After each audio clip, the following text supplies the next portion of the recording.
Kumusta mga kaboxing? This is Boy Kalawang TV. So kahapon nga po mga idol, nagkaharap na sina current undisputed World Super Bantamweight Champion na Naoya Inoue at undefeated Mexican boxer na makakalaban nito sa araw ng linggo na si Alan David Picasso. At sa kanila nga po naganap na paghaharap na dalawa mga idol.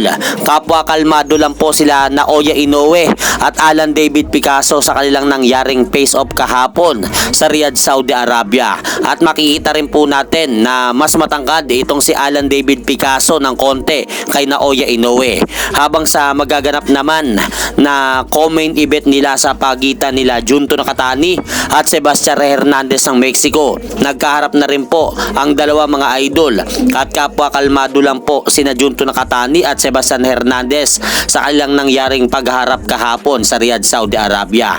At mapapansin po natin na halos magkasing laki lang sina Nakatani at Hernandez sa kanilang pagtatapat kahapon. At sa nangyaring pagharap naman po nila IBF World Super Flyweight Champion Willie Baldo Garcia Perez at Japanese boxer na makakalaban nito na si Kenshiro Teraji ng bansang Japan.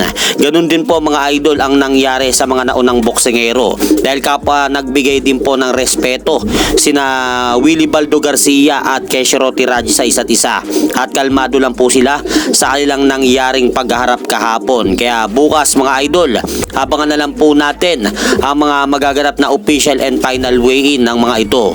At sa kabilang balita naman po, ayon po dito sa inilabas na report mga idol ng Viva Promotion, mapapalaban ang pambato ng bansang Mexico na si Brian Mercado kontra kay former IBF World Bantamweight Champion Ryosuke Nishida sa darating na February 16 sa bansang Japan sa susunod na taon.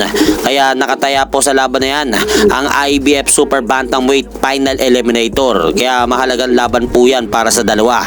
Kaya abangan po natin ang mga laban na yan sa susunod na taon. At hanggang dito na lang po muna ang aking update sa mga ganapan sa mundo ng boxing. At syempre mga idol, huwag nyo rin pong kalimutan, pakisuportahan nyo naman po muna ang ating munting channel. Maraming salamat po.